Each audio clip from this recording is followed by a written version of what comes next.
Bismillah walhamdulillah wassalatu wassalamu ala rasulillah wa ala alihi wa sahbihi wa man walahu amma ba'd. On va commencer aujourd'hui donc le cours 20 dans l'explication du livre Sharh Manzumat al-Adab de l'imam al-Mawardi avec les explications de Cheikh Salih al-Fawzan hafidhahullah ta'ala. On a commencé donc un autre chapitre depuis deux cours. C'est Hukm al-Alat ou Hukm Alat al-Lahwi wal-Ghina wal-Shi'r, le jugement au sujet des instruments de musique et de la chanson et des poèmes. Donc au dernier cours on a parlé rapidement de la question des instruments de musique et on a expliqué le jugement à propos du douf. On a expliqué donc que les instruments de musique en islam c'est haram et l'exception à ce sujet c'est seulement d'utiliser le douf.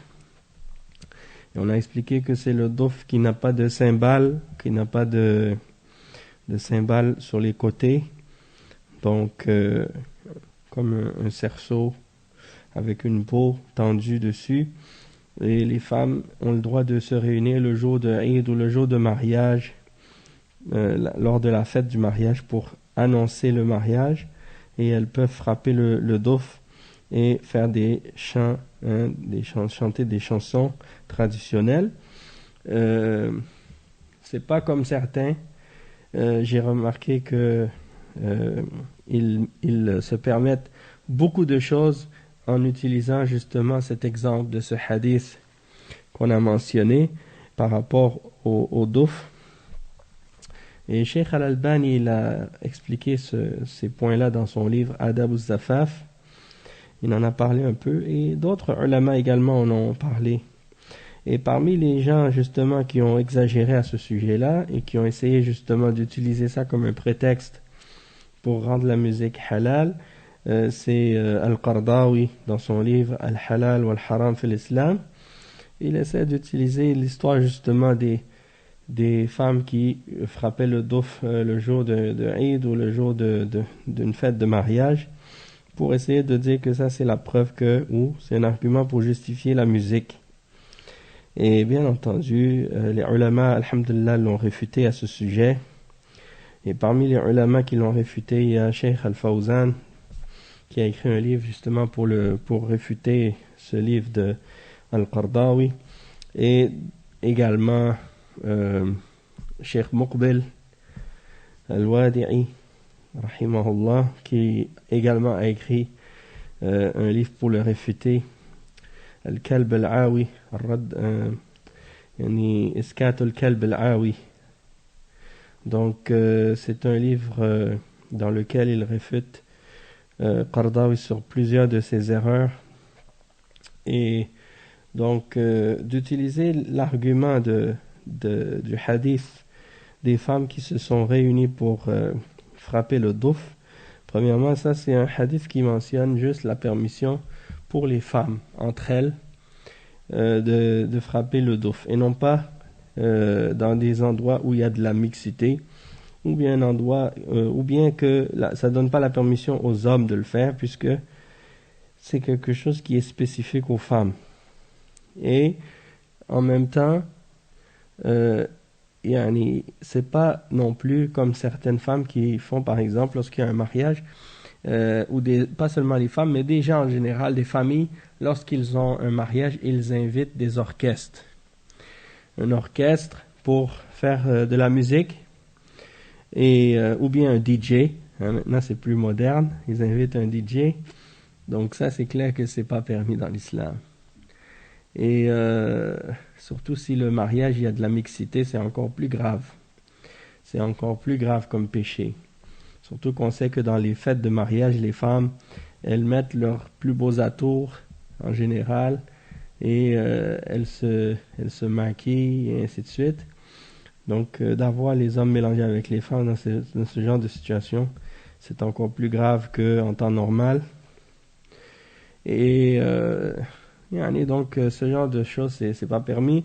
Et il y a des femmes aussi, qu'est-ce qu'elles font pour essayer elles essaient de ne pas faire de la mixité. Donc il y a des familles musulmanes qui essaient de s'attacher à l'islam et qui font pas de mixité. Donc quand les femmes se retrouvent entre elles, elles vont mettre des cassettes enregistrées de anachid ou des choses comme ça. Et ça, c'est pas ça la sunna. La sunna, c'est que les femmes, elles se réunissent entre elles et qu'elles prennent le douf elles-mêmes et qu'elles chantent entre elles en frappant le douf. Si elles veulent, ça c'est correct.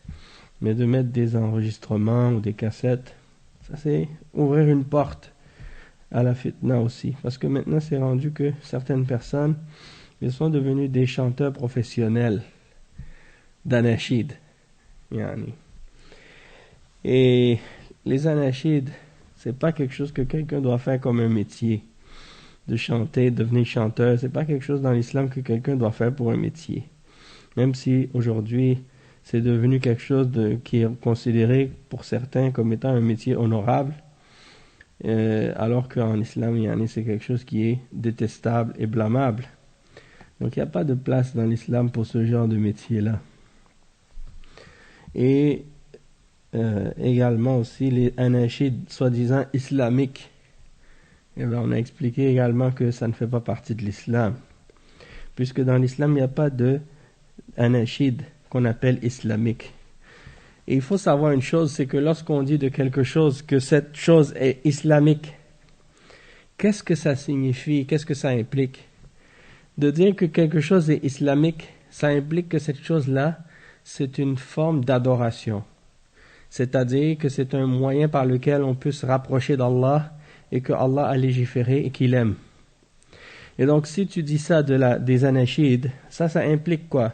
Ça implique que le prophète sallallahu alayhi wa sallam nous aurait ordonné ou enseigné ou encouragé ou incité à faire des chansons ou à chanter ou à faire de la musique dans le but de se rapprocher d'Allah. Or, ça ne fait pas du tout partie de ce que le prophète sallallahu alayhi wa sallam nous a enseigné.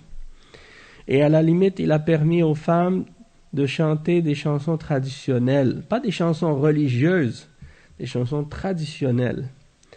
Et lorsqu'on regarde les paroles justement de certaines des paroles des chansons que les femmes récitaient lorsqu'elles faisaient ces célébrations-là et qu'elles frappaient le douf, les sahaba ont rapporté par exemple dans les hadiths certaines des paroles que les jeunes filles chantaient en frappant le douf. Et lorsqu'on regarde les paroles, c'est pas des paroles religieuses. Hein? L'important, c'est que ce ne soit pas des paroles dans lesquelles il y a des choses haram. Et parmi les exemples de ce que je me souviens juste comme ça, par rapport à ce que j'ai lu dans les hadiths à ce sujet-là, il y avait la jeune fille qui chantait et elle disait dans la chanson « Ataynakum, ataynakum, fahayyuna, nuhayyikum » ce genre de paroles-là. Donc, il n'y a pas de chansons, c'est pas comme ils vont commencer à dire Allah, Ya Rabbi ou des choses comme ça. C'est pas le but de faire une prière, hein, parce que dans l'islam il n'y a pas de prière musicale ou des chants religieux. Ça c'est des bid'a que les soufis ont inventé en imitant les chrétiens, en imitant les juifs ou en imitant d'autres parmi les kuffars. طلع البدر علينا. Wallahu a'lam. Yani cette chanson qu'ils racontent là, ou qu'ils attribuent au prophète sallallahu alayhi wa sallam, déjà dedans il y a du shirk. Et donc ça peut pas être quelque chose que le prophète sallallahu alayhi wa sallam a approuvé. D'accord? Et c'est pas authentique effectivement cette chanson-là. Et même quand ils disent dans la chanson طلع البدر علينا min thaniyatil wada', les ulama ils ont expliqué que même thaniyatul wada' c'est même pas la direction par laquelle le prophète sallallahu alayhi wa sallam est passé pour venir à Médine, parce que thaniyatul wada', comme les ulama de Sira ils ont expliqué, c'est une direction qui est au nord de Médine. Ça veut dire que c'est lorsque quelqu'un revient de la Syrie qu'il passe par thaniyatul wada'. Donc ça ne fait pas de sens de dire que le prophète sallallahu alayhi wa sallam est venu Parce que quand il dit Tala al-Badru, il parle du prophète qu'il représente dans cette chanson comme étant la pleine lune. Hein? Et Thaniyatul Wada', donc il est pas venu du nord, le prophète sallallahu alayhi wa sallam est venu du sud. Il venait de Mecca. Donc ça c'est une autre raison qui montre que cette chanson elle n'a pas de sens. Et ce n'est pas vrai d'attribuer que les Sahaba ont chanté ça lorsque le prophète sallallahu alayhi wa sallam est venu. Ala kulli hal, على كل حال يعني il faut pas essayer de chercher des prétextes ou des excuses, ramener des histoires comme ça. Beaucoup de gens comme ça ils se basent sur des histoires sans vérifier l'authenticité des choses. Et puis c'est clair que c'est pas des hadiths de toute façon, c'est seulement des récits que des gens ont ramenés. Et est-ce qu'il y a une isnad, est-ce qu'il y a une chaîne de transmission authentique pour cette histoire-là? Donc si c'est pas le cas, alors on n'a pas le droit de se baser là-dessus pour essayer de se référer à ça pour permettre quelque chose comme ça. Et donc ça c'est important. Pourquoi c'est important de spécifier cette question des anachid? Cheikh Al-Fawzan il a justement plusieurs fatwas sur cette question, et pas seulement lui, beaucoup d'autres d'entre les ulama, ils ont fait de nombreuses fatwas pour ça. Et ceux qui ont été la plus grande cause de la propagation de ces soi-disant anachid, eh bien c'est les ikhwan, al-ikhwan al-muflisoun, les suiveurs ou les fidèles ou les adeptes de la secte des frères musulmans, c'est-à-dire de Hassan al-Banna, ceux qui ont suivi Hassan al-Banna. Et une des philosophies ou une des idées, des principes de cette secte ou de ce groupe des Ikhwan, c'est d'essayer de rendre toute chose islamique. C'est-à-dire, ils disent que tout ce qui existe chez les kuffars ou chez les pécheurs ou chez les gens qui ne suivent pas l'islam, tout ce qui existe chez eux et que les gens aiment, eh bien, ils essaient de dire il faut en faire une alternative, soi-disant halal. Mais ça implique quoi pour eux? Ça implique de faire une version et de l'appeler islamique. Et ils pensent qu'en disant que cette chose est islamique, que la chose devient halal automatiquement. Donc on a vu par exemple que ces gens-là, ils vont faire de la musique islamique, ils vont faire toutes sortes de choses comme ça qu'ils font. Dernièrement, ils ont fait les trucs de maillot de bain islamique. Ils ont fait également, ils ont dit la démocratie islamique. Ils ont fait également des parades de mode soi-disant islamiques. Ils font également quoi? Ils ont beaucoup d'exemples de ce genre de ouais, il dit ouais, parce que après, comme tu dis, ils vont dire pourquoi vous êtes dur comme ça, hein? Pourquoi vous voulez être très dur? Pourquoi vous voulez pas laisser les gens s'amuser, faire des choses? C'est ça. Donc ils vont faire de la mixité. Ils vont dire ça c'est la mixité islamique, mélange les hommes et les femmes. Après ils vont dire ça c'est par exemple des discothèques islamiques. Ils vont faire des trucs comme ça. Ils prétendent que c'est pas mentionné dans le Coran. Et en fait, eux quand ils disent ça, c'est parce que eux, les Ikhwan, ils ont inventé leur version de ce qu'ils appellent le hijab. Et c'est le petit foulard ou le fichu que les femmes mettent sur leurs cheveux, hein, et qui laisse paraître, par exemple, tout le devant de leur chevelure, elle paraît. Et puis, en bas le reste de leur corps, qu'est-ce qu'elles portent? Le reste de leur corps, ça c'est, hein, par exemple, ils vont dire, ça c'est pas grave, la femme elle peut porter le vêtement qu'elle veut. Mais du moment qu'elle met un petit fichu sur ses cheveux, ça c'est un voile islamique. Alors qu'en réalité, le vrai hijab shar'i, hein, c'est le djilbab, et ils couvrent le corps de la tête au complet, de la tête aux pieds. Donc, leur hijab qu'ils ont inventé, qu'ils appellent islamique, il n'a rien à voir avec l'islam en réalité. Ouais, parce qu'elles cherchent, surtout si elles cherchent à suivre leur passion, elles vont essayer de trouver n'importe qui vont leur rendre licite ce qu'elles veulent faire. Non. Ils ont inventé des partis islamiques, ils ont inventé la musique islamique, les chanteurs islamiques, ils ont inventé même le cinéma islamique, les théâtres islamiques. Hein? Ils prétendent faire la da'wa par le théâtre. Hein? Ils ont inventé les banques islamiques, les maillots de bain islamiques. Ils ont inventé également le féminisme islamique, le socialisme islamique, hein, et ainsi de suite. Donc, beaucoup de choses comme ça qui sont en contradiction avec le Coran et la Sunna, d'accord, et ils poussent les jeunes vers ça. Et donc, qu'est-ce qui arrive maintenant, c'est que tu trouves des chanteurs, si tu écoutes leur musique, ou si tu entends leur musique, tu vas pas voir aucune différence entre Michael Jackson ou bien des groupes de rap même maintenant. Soi-disant, ils font du rap islamique aussi. Donc des groupes de rap, hein, tu vas pas trouver de différence entre ces groupes-là et les groupes de rap américains ou les groupes de rap français ou ainsi de suite.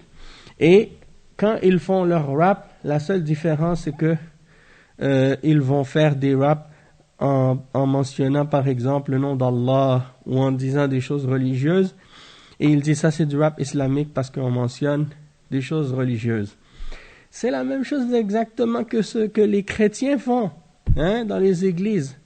Si tu vas dans les églises, il y a juste ici là pas loin, juste en bas, quand tu descends, tu vois que ils font leur musique. Ils ont tous les instruments.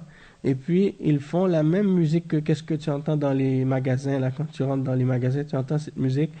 La même chose, sauf que au lieu de dire les paroles que les autres disent, ils commencent à dire Jésus, Jésus. Ils disent le nom de Jésus dans la chanson. Ça devient une musique chrétienne. Hein? Mais il n'y a pas de différence entre la musique populaire puis leur musique.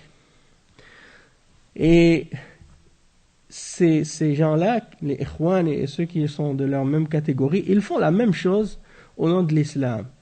Ils font des musiques populaires et puis ils chantent des choses en disant le nom du prophète sallallahu alayhi wa sallam ou bien le nom d'Allah ou bien des choses de ce genre.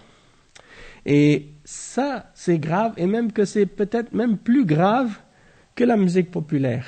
Parce que la musique populaire, c'est de la musique qui mentionne rien de religieux. Tandis que la musique religieuse, soi-disant, non seulement c'est haram, mais en plus c'est une bid'a. Parce qu'ils en font une adoration. Tandis que la musique populaire, elle n'est pas religieuse et elle n'est pas faite au nom de la religion. Donc à la limite, c'est un péché. Et le péché, il est moins dangereux pour le musulman que la bid'a. Pourquoi? Parce que les ulama, ils ont expliqué à ce sujet-là. Ils ont dit la bid'a, elle est plus aimée par le shaitan que le péché. Et la raison de ça, c'est quoi? C'est parce que les ulama, ils ont expliqué, même les salafs, ils ont parlé de ça. Il a dit al-ma'siyah yutabu minha wa amma al-bid'a fala yutabu minha. Exact. Non seulement ça, c'est un mensonge à propos d'Allah, un mensonge à propos du prophète sallallahu alayhi wa sallam, et un mensonge contre sa charia.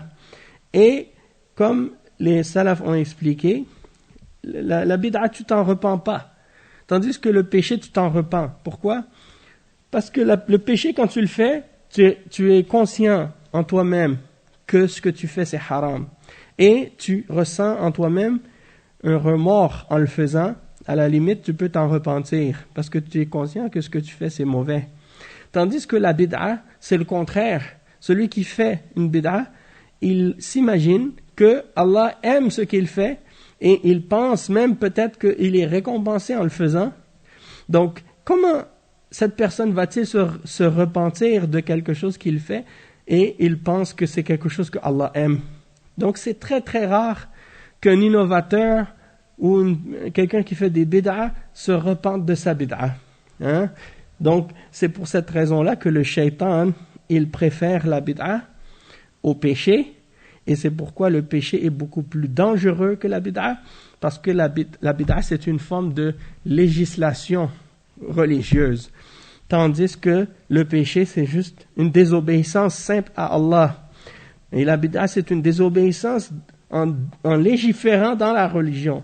Donc, c'est beaucoup plus dangereux et beaucoup plus grave. D'accord? Donc, ce genre d'attitude, ce genre de pratique, on la retrouve à la base chez les soufis, de faire des musiques religieuses. Et les ikhwan, bien entendu, on sait que leur origine, leur background, c'est un background justement soufi. Puisque Hassan al-Banna, il était lui-même éduqué dans une tariqa soufia. Il faisait partie de la tariqa al-shadiliya al-hisafiya. Il a donné même une bay'a au cheikh de la tariqa. Donc, il a grandi là-dedans. Il a baigné là-dedans. Et c'était ça son background. D'accord, donc c'est pour ça qu'il ne faut pas s'étonner que ces gens-là soient comme ça. Et que ces gens-là fassent ça. Allahul musta'an. D'accord, donc tout ça c'est pour dire que la musique c'est une grosse fitna, surtout à notre époque.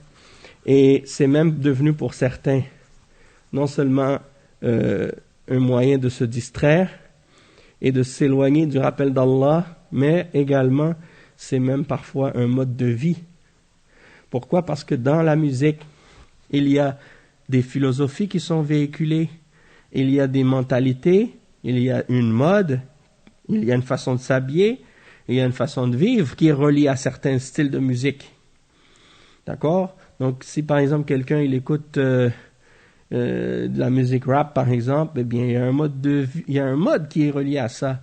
Hein? Le monde du hip-hop, il y a des vêtements, il y a un code vestimentaire, il y a une mentalité, il y a des façons de parler, des façons de bouger, des façons de vivre qui sont reliées à ça. Et ça t'éloigne complètement de la sunna du prophète sallallahu alayhi wa sallam et de l'islam. Et si on parle de d'autres styles de musique, c'est la même chose. Que ce soit le rock ou le heavy metal ou bien toutes sortes de nouvelles sortes de musique qui n'existaient même pas avant, qui sont nouvelles maintenant, que moi j'ai jamais entendu parler. Mais tout ça pour dire que le musulman, il n'a pas le droit de rentrer dans ces affaires-là et commencer à imiter ces modes-là et commencer à vouloir suivre ces styles-là. Parce que les gens, ils se réunissent entre eux selon leur apparence. On dit en français qu'ils se ressemblent, s'assemblent. Mais tu vois, les gens qui écoutent un style de musique, ils sont toujours ensemble. Et ceux qui écoutent un autre style, ils se tiennent ensemble. Ils ont leur code vestimentaire par lesquels ils se reconnaissent, puis ils se réunissent comme ça. Al-mar'u ma'a man ahab. Na'am. L'être humain il sera ressuscité avec ceux qu'il aime. Donc, est-ce que tu voudrais être ressuscité avec les prophètes et les messagers et les sahaba et les croyants? Ou bien tu veux être ressuscité avec les chanteurs, les rappeurs, les gens qui sont dans toutes sortes d'égarements? Hein? Allah musta'an. Et donc, ça c'est un point. Puis aussi, le prophète sallallahu alayhi wa sallam, il a dit « Man tashabbaha biqawmin fahuwa minhum » Celui qui imite un peuple, hein, ou qui essaie de leur rassembler, il est un des leurs. Donc si ceux que tu essaies d'imiter, c'est des kuffars et des mushrikins, eh bien tu vas être avec eux. Hein. Donc j'ai vu une fois dans une émission au Sénégal, des jeunes, et puis tu vois que ils voulaient faire du rap ou de la musique reggae. Hein. Donc qu'est-ce qu'ils font? Ils imitent les chanteurs de reggae. Les chanteurs de reggae, beaucoup d'entre eux, c'est des Rastas. Et Rasta, c'est une religion. Hein? Les Rastafariens, c'est une religion. Et vous savez, c'est quoi la religion, la croyance de ces gens-là? Leur croyance au Rasta, c'est que Haïli Selassie, l'ancien empereur éthiopien, ils disent que c'est Dieu incarné, que c'est la deuxième venue de Jésus, Isa. Donc, ils l'adorent. Hein? Et ils disent carrément que c'est leur Dieu. Et ils font son image, ils mettent ses photos dans leur maison, puis ils prient à à cet homme-là. Alors qu'on sait qu'en plus c'était un grand tyran, un ennemi des musulmans en Éthiopie, Allah al-Musta'an. Et non seulement ça, mais ils rendent halal plein de choses qui sont haram, et donc ils se permettent le shirk. Et donc de vouloir imiter ces gens-là, de vouloir même faire mettre leurs cheveux comme eux, hein, avec les dreads et tout ça, ça là, ça n'a rien à voir avec le comportement du musulman. Et puis quand ils répétaient des paroles, ces jeunes Sénégalais-là, et ils disaient Jano, hein, Ja, dans le langage des Rastas, c'est pour désigner justement Haïli Selassie. Hein, même si à la base c'était pour désigner, parce que c'est en hébreu, quand ils écrivaient Yahuwah, ça voulait dire celui qui est, c'est-à-dire Allah. Hein? Mais eux, ils l'appliquent pour désigner celui qu'ils prennent comme étant Dieu, c'est-à-dire Selassie, Haïli Selassie. Donc, il faut vraiment faire attention. Sans oublier qu'ils permettent la marijuana, et ils fument ça comme étant un moyen de comment on dit, un moyen de communion avec Dieu. Oui, parce qu'ils disent que lorsqu'ils sont drogués, là, ils pensent qu'ils arrivent à avoir une conscience de certaines réalités spirituelles, soi-disant. Un peu comme les chrétiens qui boivent du vin pendant la messe, ou bien d'autres religions comme ça qui ont ce genre de pratiques qui sont contraires à la foi. Donc, il faut faire attention pour les jeunes musulmans de suivre les peuples mécréants dans leurs pratiques, dans leurs croyances. Et un des dangers, justement, d'imiter les peuples mécréants, c'est justement, même si à la base c'était pas inspiré par une approbation de leurs fausses croyances religieuses, mais le fait de les imiter, même dans des choses de la dunya, ça peut amener les musulmans petit à petit à vouloir leur ressembler et les imiter, même dans leurs croyances religieuses, et ça, c'en est un exemple. C'est pour ça que Ibn Taymiyyah, rahimahullah, il a écrit un livre qui s'appelle Iqtida Sirat al-Mustaqim, Mukhalafatu Ashab al-Jahim. C'est-à-dire que qu'est-ce qui est impliqué par le fait de suivre le droit chemin, c'est de s'écarter des gens de l'enfer et de leur façon de vivre, de leur façon de croire et de leur façon d'être. Et il a expliqué dans ce livre-là les principes et les fondements de la religion qui établissent que de se distinguer et de contredire les gens du kufr et du shirk et les juifs et les chrétiens, c'est un des principes fondamentaux de la religion musulmane. Donc ce livre-là, il est vraiment clair à ce sujet. On a commencé même à lire l'explication de ce livre. On a fait plus qu'une centaine de cours sur ce livre-là. On n'a pas terminé, mais on a lu une grande partie, puis on a expliqué. Donc les preuves les plus importantes, on les a déjà expliquées. Donc tout ça pour dire, c'est extrêmement dangereux. Et si les jeunes, à notre époque, beaucoup de parents musulmans, ils ne savent pas qu'est-ce qu'ils écoutent, quand ils voient leurs enfants, par exemple, en train d'écouter des choses dans leurs écouteurs ou dans leur téléphone, ils n'écoutent pas les paroles de qu'est-ce que ces gens-là disent. Les parents, ils ne savent pas. Donc, si par exemple, un parent musulman, il voit que ses enfants écoutent ce genre de musique, eh bien, il devrait faire attention, parce que beaucoup de ces enfants-là, ils sont influencés par qu'est-ce que ces gens-là racontent dans leurs chansons ou dans leur musique.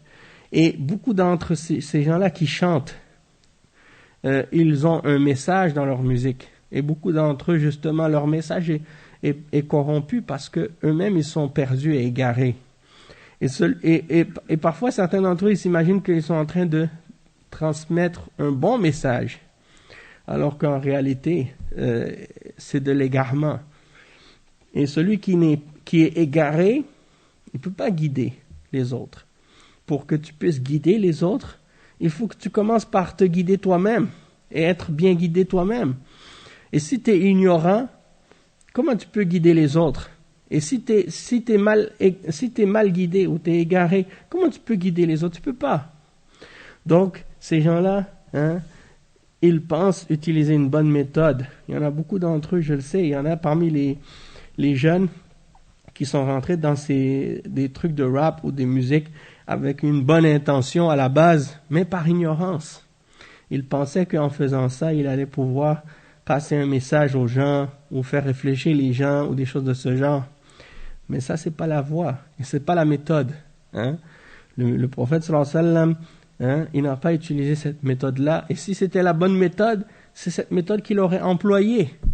Et pas seulement lui, les autres messagers avant lui aussi. Et aucun d'entre eux n'a utilisé ce genre de méthode-là. Et Allah subhanahu wa ta'ala, il a mentionné que les shu'ara, les poètes, ils sont uniquement suivis par les gens perdus et égarés. وَالشُّعَرَاء يَتَّبِعُهُمُ الْغَاوُونَ Wa alaykum assalam wa rahmatullahi wa barakatuh. Donc, franchement, il faut vraiment faire attention à ça. Et faire attention à qu'est-ce que les enfants regardent, qu'est-ce que les jeunes écoutent. L'autre jour, j'ai entendu même que maintenant, il y a des groupes de rap ou des chanteurs de rap qui rappent en arabe. Des Marocains, des Algériens, des Tunisiens, et ils rappent dans leur langue, dans leur dialecte. Et les trucs qu'ils racontent, beaucoup d'entre eux, c'est des égarements totaux. Et il y en a qui pensent qu'ils ont un message social. Ils parlent soi-disant pour défendre la justice, et il y en a qui rentrent même avec ça dans les idées des Khawarij, et des idées de critique des dirigeants et des gouverneurs. Ils pensent qu'ils dénoncent l'injustice en utilisant cette méthode-là. Et même parmi les chanteurs et les rappeurs, qui sont même en français, c'est la même chose. Donc, ils s'imaginent qu'ils se battent pour la justice, qu'ils défendent pour dire la vérité, qu'ils critiquent les dirigeants, ceux qui sont au pouvoir et des choses de ce genre. Ils pensent que ça, c'est la bonne méthode. Et c'est sûr que les koufars, ils applaudissent ce genre de discours, parce que c'est ça leur mentalité, c'est ça leur idéologie. Mais ça n'a rien à voir avec l'islam. Et ce qui est triste, c'est que beaucoup d'entre ceux qui ont ce discours-là, c'est des musulmans. Je parlais avec un frère une fois, puis il m'a dit, oui, ce gars-là, il vient de la Côte d'Ivoire, il chante, et c'est un musulman. Donc j'étais étonné de savoir ça, parce que moi je ne savais pas que c'était des musulmans, ces gens-là. Donc, Allah al-Musta'an. L'ignorance, et parfois c'est l'égarement aussi. Des fois, il y a des gens, c'est des ignorants dans le sens que ils sont en train de faire quelque chose qui n'est pas correct, qui est contraire à l'islam, mais pas parce qu'ils voulaient contredire la religion, parce qu'ils ne savaient pas que c'était contraire à la religion. Tandis qu'il y en a d'autres, ils savent que c'est contraire à la religion, mais ils le font exprès. Dans ce cas-là, c'est pas de l'ignorance, c'est de l'égarement. Et ils ont une intention derrière qui est d'égarer les autres avec eux. Et ça, donc ça, c'est la preuve que c'est des gens vicieux, des gens mauvais. Nasallallahu al-afiyata was-salama. Donc, on a mentionné les preuves à ce sujet-là, on a mentionné des points à ce sujet-là. Et le cheikh, il dit ensuite, فَقَوْلُهُ لا غرمة في دف السنوج كسرته خصص بدف السنوج ليخرج الدف الذي ليس فيه سنوج.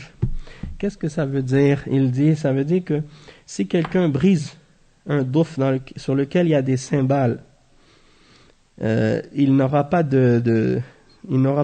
à dédommager la personne pour avoir brisé cet instrument. Ok, s'il y a des sunouj, c'est-à-dire s'il y a des cymbales. Si c'est un douf ordinaire, ça c'est pas, dans ce cas-là, c'est pas la même chose. Et le cheikh il dit ensuite, la suite du poème, il dit وَلَا صُوَرٍ أَيْضًا وَلَا آلَةِ الدَّدِ وَلَا آلَةِ الدَّدِ. Et il dit le cheikh لا صور وكذلك كسر الصور والتماثيل والصور المعلقة سواء كانت تماثيل أو غير تماثيل ولو كانت مرسومة أو ملتقطة بالآلات الفوتوغرافية فالصور المعلقة يجب إتلافها. والنبي صلى الله عليه وسلم لما أراد الدخول في بيت عائشة رأى قراما سترت به فتحة في الجدار. نعم، رأى قراما سترت به فتحة في الجدار فيه تصاوير، فامتنع النبي صلى الله عليه وسلم من دخول البيت حتى هتك هذا الستر وقطع وجعل وسائد، فحينئذ دخل النبي صلى الله عليه وسلم. فالصور سواء كانت تماثيل أو كانت غير تماثيل، مرسومة أو منقوشة أو ملتقطة بآلات فوتوغرافية، فكلها حرام لقوله صلى الله عليه وسلم كل الصور في النار. وهذا عام، كل مصور في النار. وهذا عام كل مصور بأي شكل، لأن الصور التي استنكرها النبي صلى الله عليه وسلم في القرآن ليست تماثيل، وإنما هي مرسومة في القماش. فالذين يقولون إنه لا يحرم إلا التماثيل فقولهم غلط كبير، والصور بجميع أنواعها محرمة، تماثيل أو غير تماثيل، إلا الصور الممتهنة التي تداس وتؤطى أو يتكأ عليها، فهذه لا حرمة لها، لأنه لما هتك القرام وجعل وسائد اتكأ عليه الرسول صلى الله عليه وسلم. وإنما الصور المعلقة والصور المحفوظة في الصناديق للذكريات أو الصور المنصوبة تماثيل على الطاولات أو على المداين أو في الميادين أو غير ذلك، فهذه كلها محرمة يجب إتلافها، ومن أتلفها فلا ضمان عليه لأنها منكرات. لكن الذي يتلفها هو من لديه سلطة. Donc ici le cheikh il parle maintenant d'un autre sujet également. Il parle des images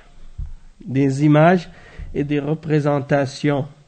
Il dit peu importe que ces images-là soient des statues ou bien des photos ou des images accrochées. Peu importe que ce soit des statues ou des sculptures, comme on dit, ou bien autre que des sculptures, comme des images dessinées à la main ou des photographies. Des photographies. Bien entendu, on spécifie ici des images et des statues ou des sculptures d'êtres humains ou d'animaux. Si c'est des choses abstraites ou des êtres qui ne sont pas vivants, par exemple, des dessins de la nature, des dessins des arbres, du ciel, ou des choses de ce genre, et ça c'est pas grave. Mais si c'est des êtres vivants, des êtres humains ou des animaux, alors là, dans ce cas-là, c'est interdit de faire ces représentations-là, que ce soit des photos ou des sculptures, que ce soit des photos dessinées à la main ou que ce soit des photographies. Le cheikh, il dit, il est obligatoire de les détruire. Il est obligatoire de les détruire Et le prophète sallallahu alayhi wa sallam, il a voulu entrer dans la maison de Aïcha un jour, et il y a un rideau qui avait été accroché. Et elle avait placé ce rideau-là sur le mur pour cacher un trou ou une ouverture qui était dans le mur, ou une fenêtre, comme un genre de rideau. Alors, sur ce rideau, il y avait des dessins. Le prophète sallallahu alayhi wa sallam s'est abstenu d'entrer dans la maison jusqu'à ce que ce rideau soit retiré et qu'on le coupe et qu'on fasse avec des coussins. Hein? À ce moment-là, le prophète sallallahu alayhi wa sallam est rentré dans la maison. Et ça, c'est rapporté par Al-Bukhari. Donc, dans ce hadith, on voit que ça, c'est la preuve que les images, peu importe que ce soit des images dessinées ou des sculptures ou des photographies faites avec des caméras ou autres, que tout ça, c'est haram. Et le cheikh dit la preuve, c'est le hadith du prophète sallallahu alayhi wa sallam qui dit kullu musawwirin finnar, c'est-à-dire toute personne qui fait des images ou des représentations, il est dans l'enfer. Il est dans l'enfer. Ça, c'est général. Et peu importe la forme de cette représentation-là, c'est-à-dire peu importe l'outil avec lequel il l'a fait ou la forme par laquelle on trouve cette représentation-là, donc le prophète sallallahu alayhi wa sallam, il a condamné ou critiqué ou désapprouvé de ce rideau qui était dans la maison sur lequel il y avait des images.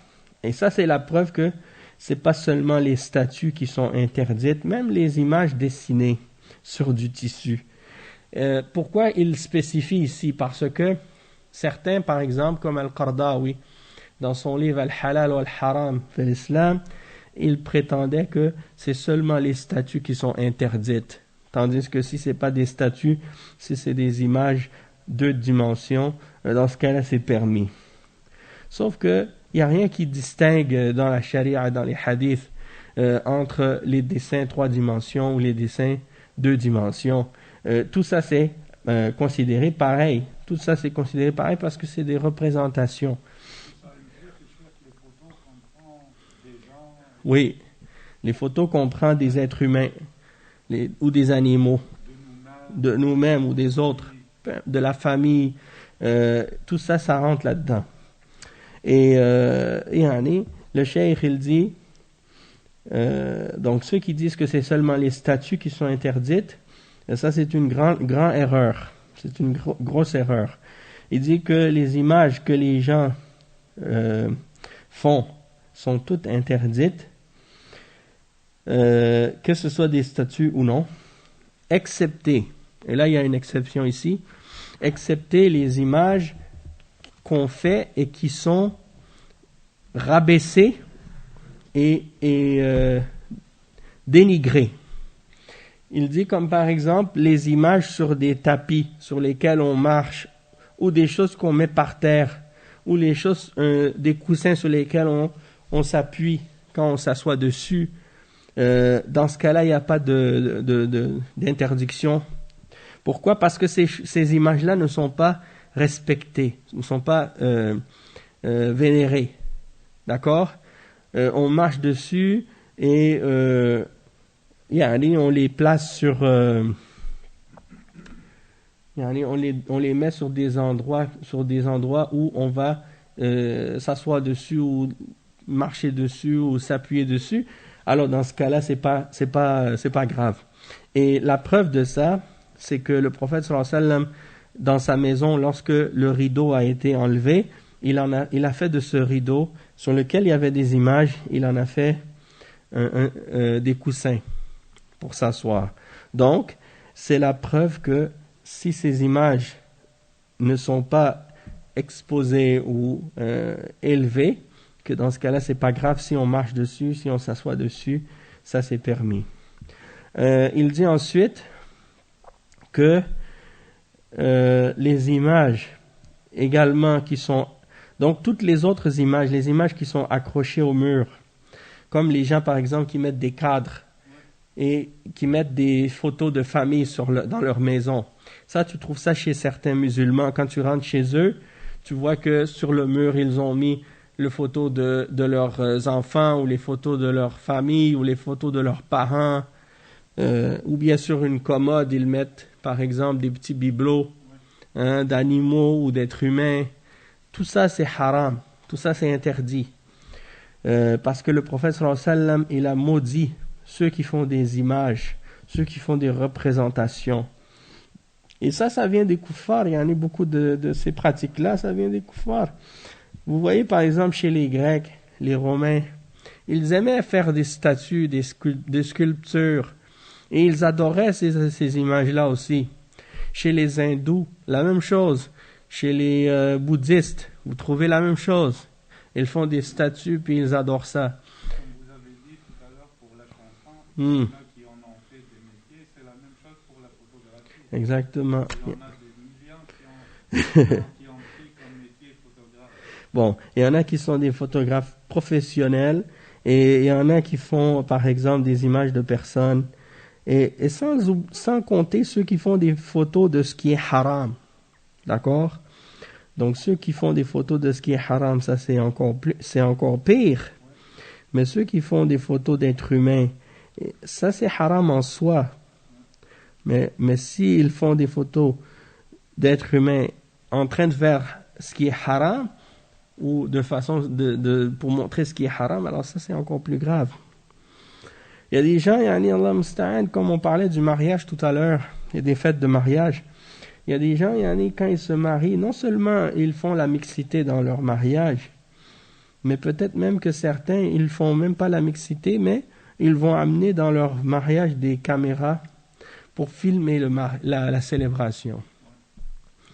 Et ça, c'est grave parce que beaucoup de femmes qui assistent ou qui viennent dans ces fêtes, même si ces femmes-là, en général, elles vont porter le hijab shara'i, mais dans ces célébrations-là, elles vont pas nécessairement se voiler, puisqu'elles se disent, on est entre femmes, donc pas besoin de se couvrir. Et qu'est-ce qui arrive, c'est que la cérémonie ou la fête est filmée. Et qu'est-ce que les gens font par la suite? Ils vont passer la vidéo de cette fête et ils vont faire regarder ça à tous leurs membres de toute leur famille et les amis, et ils vont montrer les femmes des autres aux gens dans leurs vidéos. Ah, regarde, ça c'est la femme d'un tel, ça c'est la femme d'un tel, ça c'est la femme d'un tel, ça c'est la femme d'un tel. Alors que c'est des femmes qui ne se dévoilent jamais devant les hommes étrangers.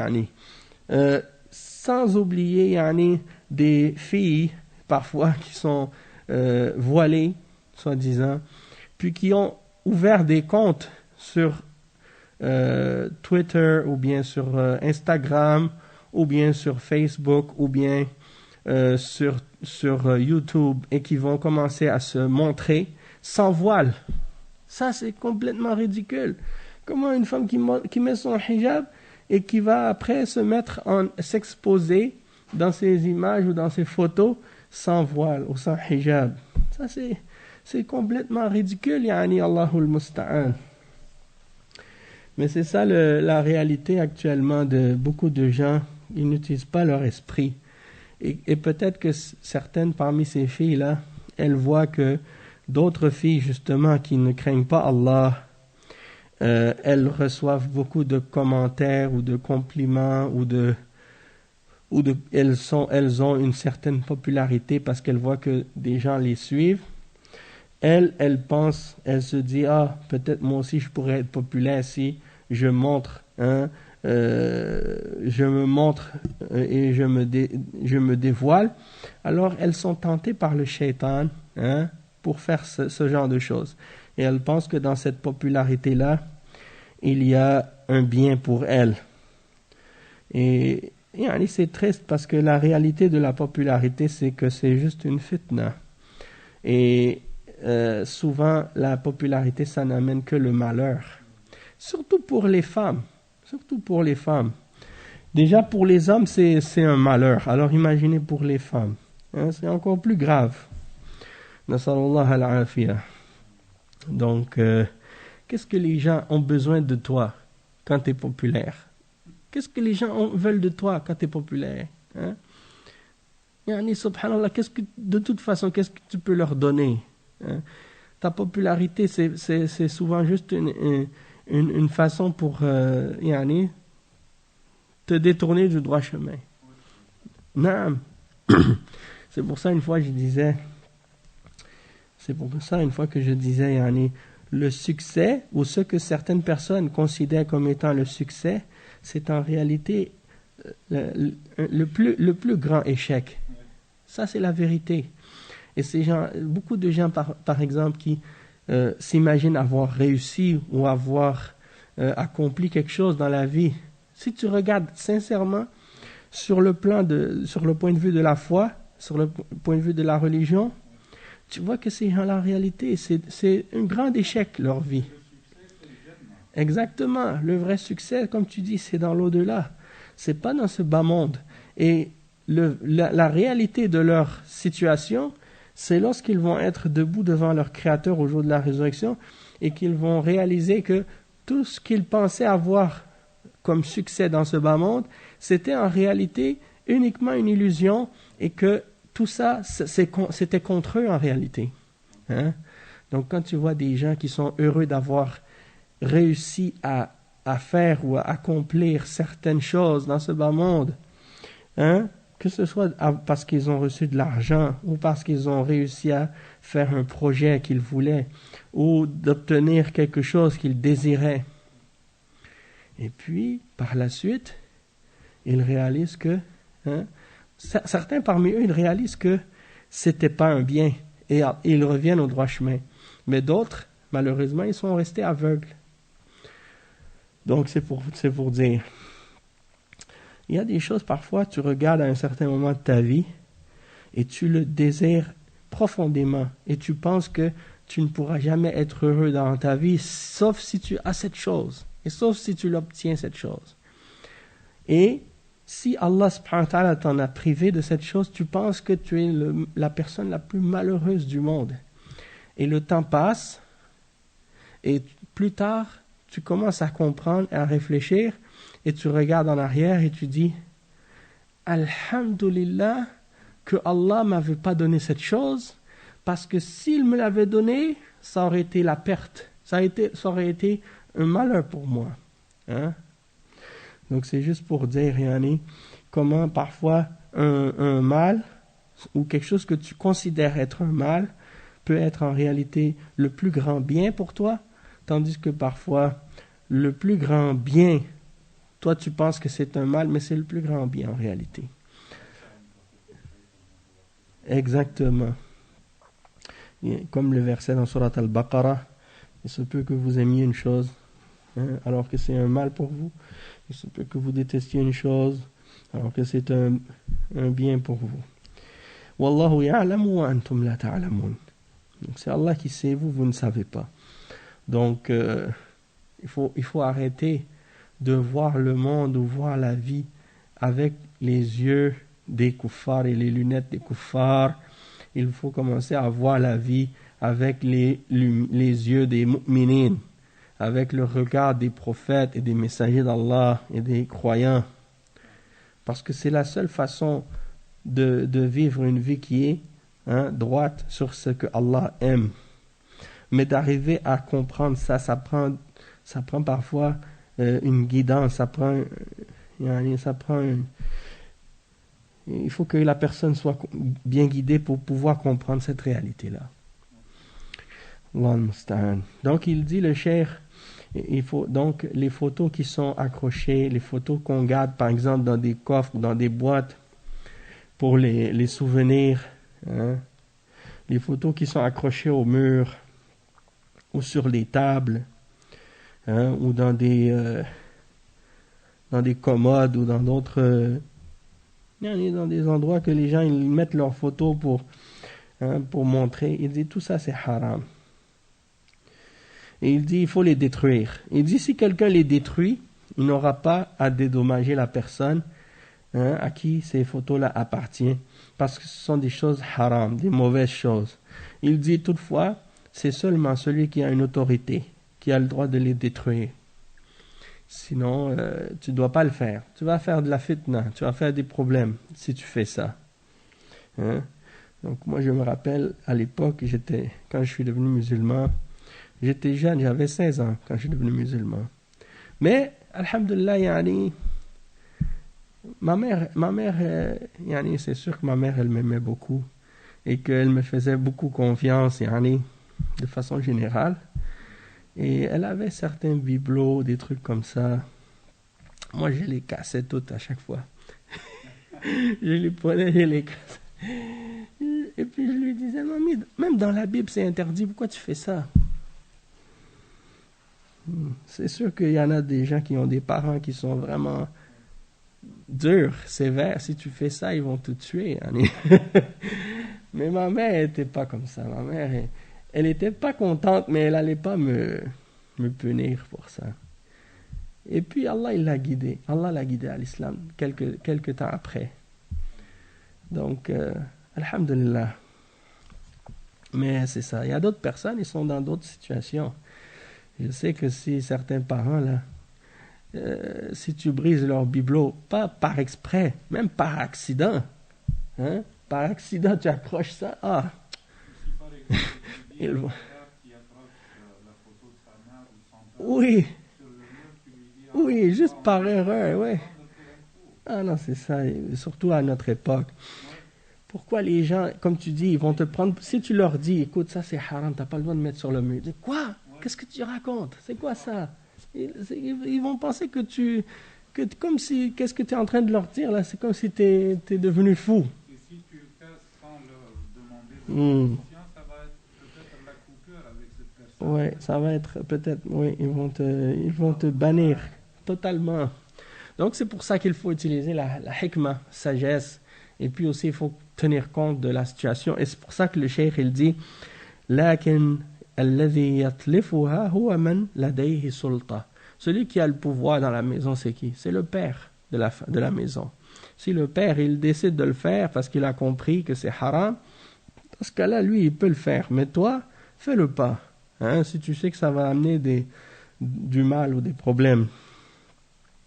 Moi, je me rappelle, j'avais pris la télé, je l'avais jetée. Mais c'est pas quelqu'un dans sa maison, quelqu'un ne peut pas faire ça. Sinon, si tu rentres à la maison, tu dis à ton père, écoute, on va acheter la télé parce que il y a plein de choses haram là-dedans. Non, c'est clair que ça va créer des problèmes. Ça va créer des problèmes. Mais bon, chacun, il est dans une situation différente. Si tu sais que tes parents, ils t'écoutent et ils comprennent, et si tu leur dis quelque chose, ils vont t'écouter, ils vont pas te faire d'ennui. Ça, c'est une chose. Mais si tu sais que tu es dans une autre situation, c'est différent. Donc moi, ma mère, la relation que j'avais avec elle, c'était pas une relation qui est comparable avec certaines personnes, comment ils ont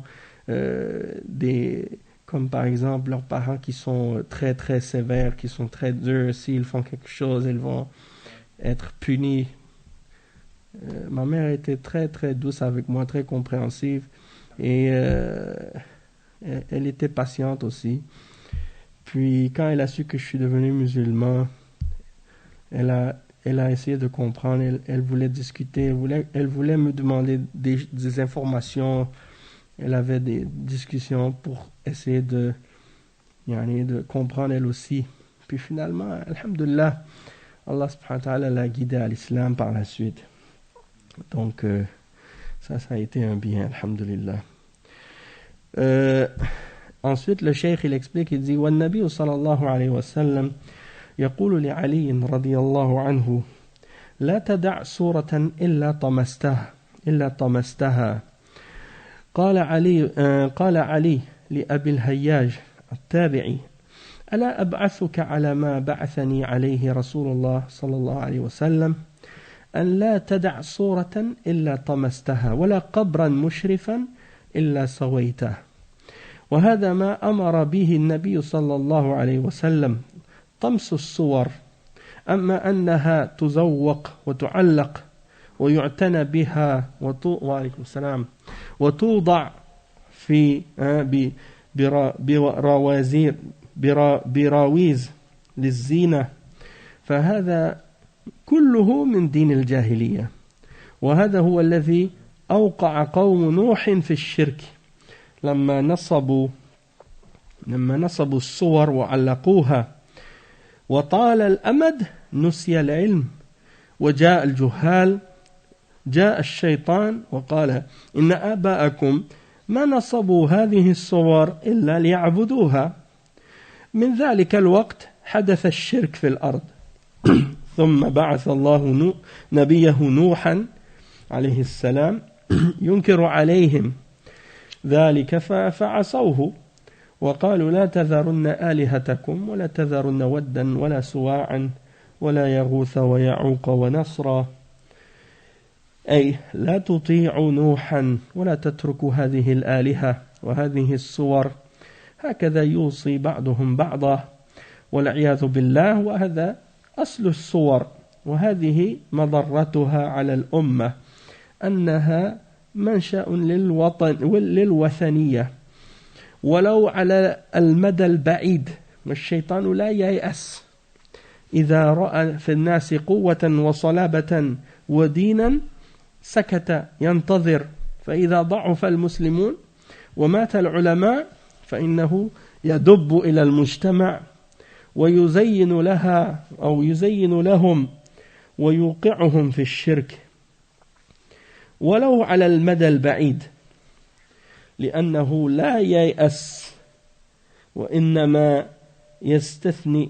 يستثنى التصوير الضروري للبطاقة الشخصية أو رخصة السياقة أو رخصة القيادة ونحو ذلك من الضرورات لقوله تعالى وقد فصل لكم ما حرم عليكم إلا ما اضطررتم إليه.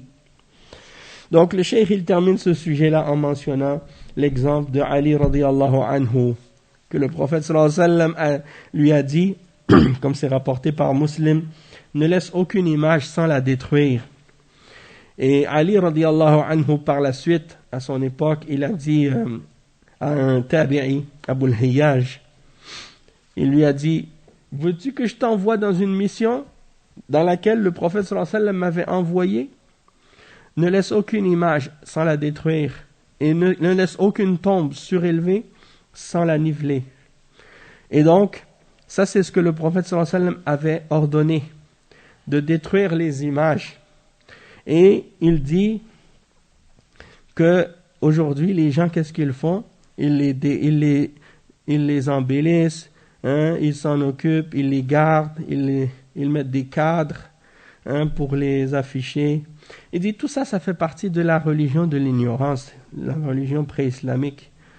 Et c'est ça qui a fait tomber le peuple de Nuh dans le shirk, lorsqu'ils ont accroché des images de leurs hommes pieux. Après un certain temps, les gens ont oublié la science et les ignorants sont venus et le shaitan a dit vos ancêtres avaient mis ces images uniquement pour qu'on les adore. Alors, c'est comme ça que le shirk est apparu sur la terre. Hein? Puis ensuite, Allah subhanahu wa ta'ala a envoyé son prophète Nuh alayhi salam et il leur a dit que ce qu'ils faisaient c'était interdit, que c'était mal, que c'était du shirk. Et eux, ils ont désobéi à Nuh et ils ont dit ne laissez pas vos divinités et ne laissez pas Wad et Su'a et Yarouth et Ya'uq et Nasr. C'était des hommes pieux qu'ils vénéraient. C'était des hommes pieux dans le passé. Ils ont fait leurs images, puis ils ont commencé à les adorer ou à les prendre comme des intermédiaires entre eux et Allah.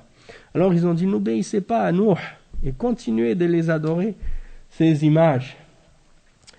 Et donc ils se conseillaient aux uns et aux autres de rester sur le shirk. Wala'iyadhu billah. Et c'est à la base que c'est par cette base-là que le shirk est apparu dans le monde. Et ça montre le mal qu'il y a dans le fait de faire des images et des représentations humaines ou animales. Et c'est pour ça que l'islam a interdit ce genre de choses. Parce que c'est à la base de l'idolâtrie. Hein? Allahul Musta'an. J'ai vu au Sénégal, subhanallah, ils ont construit une grosse statue immense en haut d'une montagne, yani, Allahul Musta'an. Et dans d'autres pays, il y a des statues comme ça et des représentations, sans parler des dômes et des mausolées qui sont construits sur les tombes. Tout ça, c'est des choses qui amènent les gens à tomber dans le shirk. Et le cheikh, il dit, peut-être que c'est pas tout de suite, peut-être c'est dans 2 générations, 3 générations, 4 générations, les gens vont commencer à faire le shirk. C'est comme ça que le shaitan, il regarde loin. Peut-être que nous, on regarde maintenant, on dit, non, nous, on a la science, on connaît. Hein, on ne va pas tomber dans l'égarement. Mais le shaitan, lui, il calcule déjà, il pense à tes petits-enfants, tes petits arrière-petits-enfants. Il commence déjà à calculer comment il va les égarer plus tard. Hein? Donc peut-être que tu te dis, moi, je suis correct. Hein? Et puis, tes enfants, ils vont s'égarer. C'est comme les musulmans qui sont venus s'installer ici au Canada ou en Europe ou ailleurs. Ils ont dit, au moins je vais sécuriser l'avenir de mes enfants. Au moins ils vont avoir des études et tout. Qui t'a dit qu'ils vont rester dans l'islam et que leurs enfants à eux vont rester dans l'islam et que leurs petits-enfants vont rester dans l'islam? Peut-être qu'ils vont devenir chrétiens, peut-être qu'ils vont devenir juifs, peut-être qu'ils vont devenir athées parce qu'ils sont dans une société qui est pas musulmane. Donc il ne faut pas t'étonner. Hein? Mais le shaitan, il calcule. Toi, tu calcules, mais le shaitan, il calcule à long terme. Et même les koufars, quand ils ont ouvert leurs portes à ce genre d'immigration, ils avaient des calculs, ils avaient des plans. Hein? Et ils se sont dit, après quelques générations, ils vont s'assimiler. D'accord? Donc c'est pour ça. Mais nos salafs, ils ont fait beaucoup d'efforts pour faire en sorte que les générations à venir essaient de rester sur l'islam et s'accrochent à l'islam en faisant des sociétés musulmanes. Et nous, on sort de ces sociétés-là pour s'installer parmi les gens qui ont dévié de la voie d'Allah. Et puis on s'imagine qu'on va pouvoir, dans ces sociétés-là, se préserver dans notre foi. Ça, c'est une illusion. Ça, c'est clair. Ala kulli hal, le cheikh, il dit, le shaitan, quand il voit que les gens, ils ont une force dans leur religion, quand ils ont une fermeté dans leur religion, il se tait et il attend. Quand il voit que les musulmans commencent à être faibles, et que les ulama commencent à mourir, et qu'ils commencent à avoir plus d'ignorance dans la société musulmane, il commence à essayer de leur embellir le shirk, et à les faire tomber dans le shirk. Donc il calcule à long terme et il ne perd jamais l'espoir d'égarer les gens. Et la seule exception de ce qui est permis par rapport aux représentations et aux images, c'est les photos pour les cartes d'identité ou les permis de conduire, parce qu'il dit le cheikh, ça rentre dans les nécessités. Et il cite le verset 119 dans Surat Al-An'am, dans lequel Allah subhanahu wa ta'ala dit, et Allah vous a détaillé ce qui a été interdit pour vous, excepté ce qui rentre dans la nécessité. Donc on va s'arrêter ici pour aujourd'hui, Inch'Allah. On continuera au prochain cours, Inch'Allah. Subhanakallahumma wa bihamdik, ashhadu an la ilaha illa ant, astaghfiruka wa atubu ilayk, wa sallallahu wa sallam ala nabiyyina Muhammad, wa ala alihi wa sahbihi ajma'in. Wassalamu alaykum wa rahmatullahi wa barakatuh.